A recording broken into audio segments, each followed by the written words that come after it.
Olá e bem-vindos! Hoje a gente tem em mãos um material, olha, fascinante.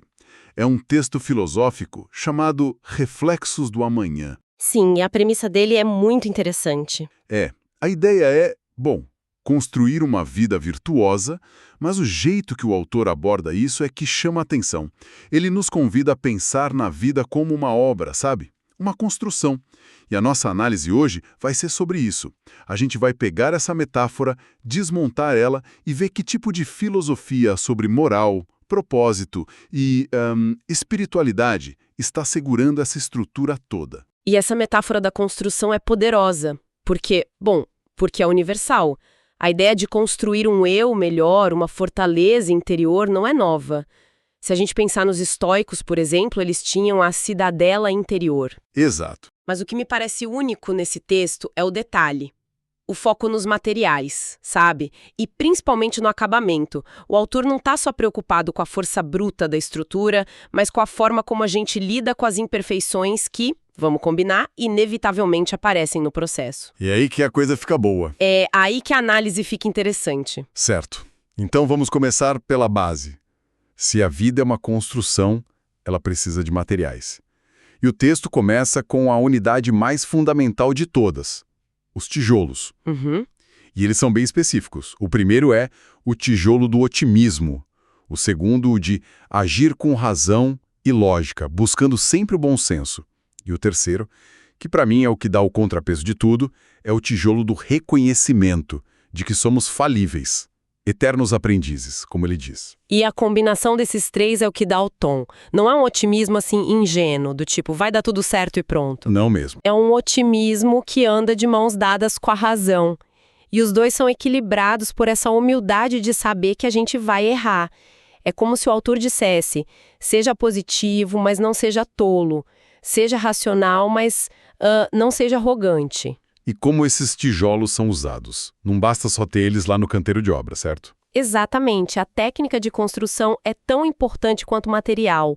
O texto insiste que a obra se faz com um tijolo de cada vez para a gente não perder o alinhamento da parede. O alinhamento da parede. E essa parede é a nossa estrutura de qualidades morais. O alinhamento, então, é uma metáfora para coerência, entende? Sei. De que adianta ser super otimista na segunda-feira e um cético amargo na terça. Ou ter bom senso no trabalho e ser completamente irracional em casa. Cada ato incoerente é um tijolo torto.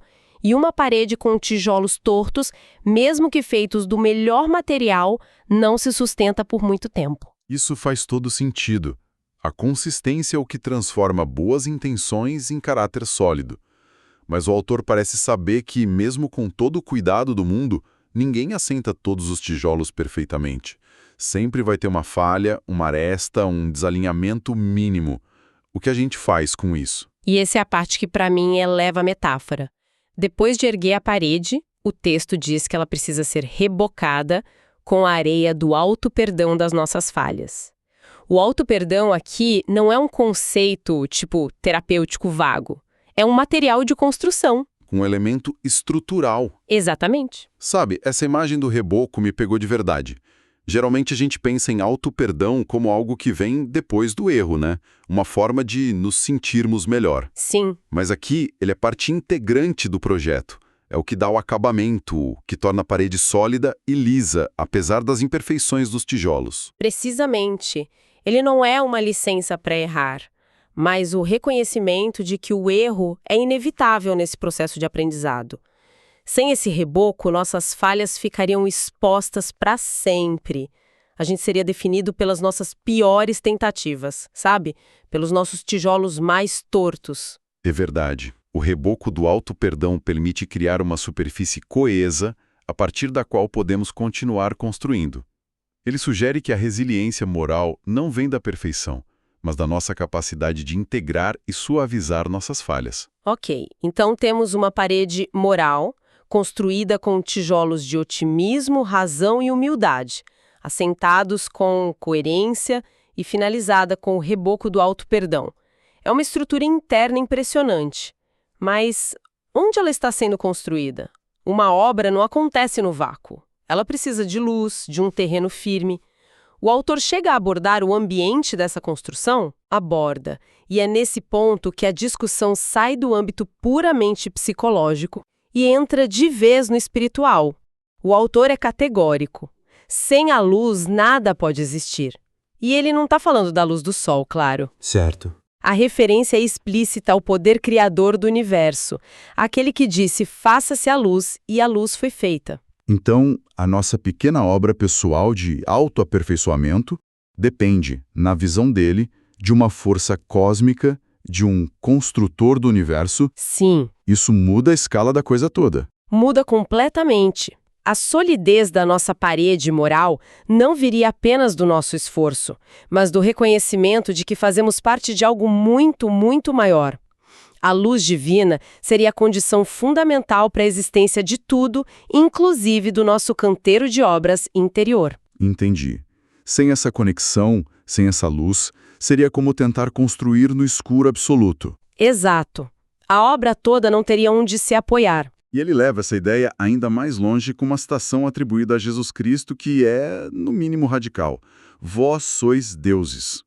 Honestamente, para quem ouve isso pela primeira vez, pode soar como uma fantasia egocêntrica, uma arrogância sem tamanho, não. É uma provocação deliberada, sem dúvida. Mas a explicação que o texto oferece logo em seguida é a chave de tudo. Certo. Não se trata de uma divindade literal, no sentido de sermos onipotentes ou oniscientes. A interpretação é que, como criaturas desse construtor do universo, nós carregamos o hálito de Deus, uma centelha divina.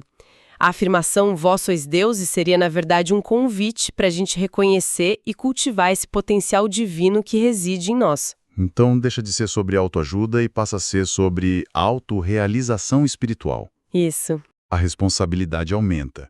Se temos essa centelha, a construção da nossa parede moral não é mais só um projeto pessoal, é quase uma obrigação cósmica. Exato. Deixa de ser a construção de uma casa e passa a ser a construção de um templo. E cada tijolo que a gente assenta, cada ato de otimismo, de razão, de auto-perdão, se torna um ato de devoção, uma forma de honrar essa essência divina. A obra ganha um propósito Transcendente. E essa base espiritual é o que nos leva à fundação de toda a filosofia do autor. Certo. Porque até agora a gente falou dos materiais, da técnica, do ambiente, mas toda grande construção precisa de um alicerce sólido. Com certeza. E, mais importante, precisa de um motivo para existir. Por que passar por todo esse trabalho minucioso de assentar tijolos dia após dia? Se a vida é finita, qual é o grande porquê por trás dessa obra toda? E é aqui que o texto revela a sua crença fundamental, ancorado até no nome de um canal que ele menciona, Reencarnei para fazer acontecer.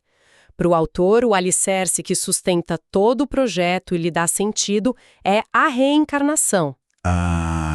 Ele a apresenta como um fato indispensável. Sem a perspectiva de múltiplas vidas para continuar a obra, todo esse esforço correria o risco de se tornar um factoide. Factoide é uma palavra forte.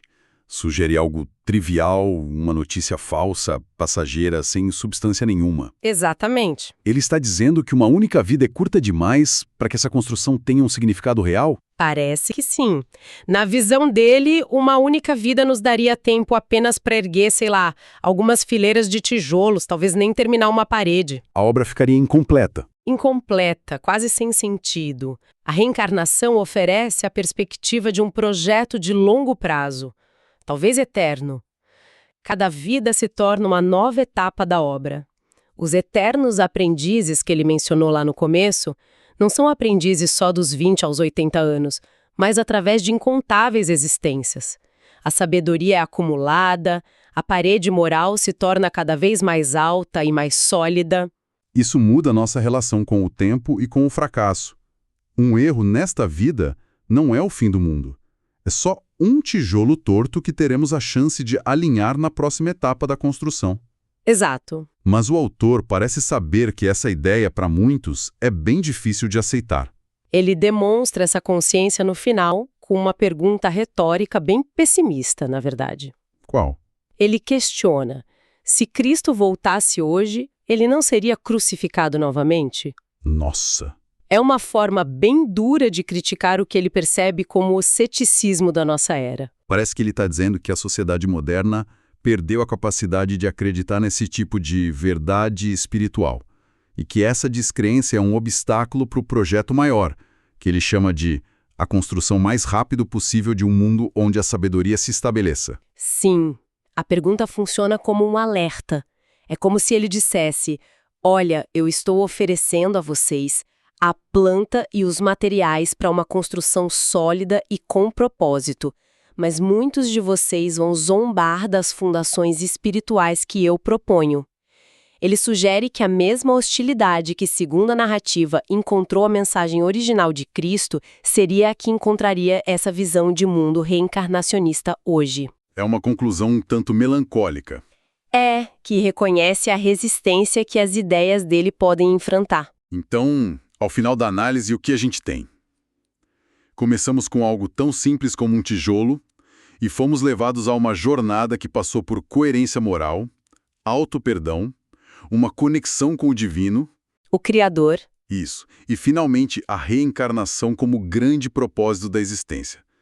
Claramente, não é um manual de 5 passos para ser feliz. Nem um pouco. É um sistema de crenças completo, onde cada pequeno ato do dia a dia está conectado a um projeto arquitetônico de escala cósmica. Exatamente. Ele conecta o micro ao macro de forma muito eficaz. Sim. A decisão de ser otimista hoje de manhã não é um ato isolado. É assentar mais um tijolo na construção do seu templo interior.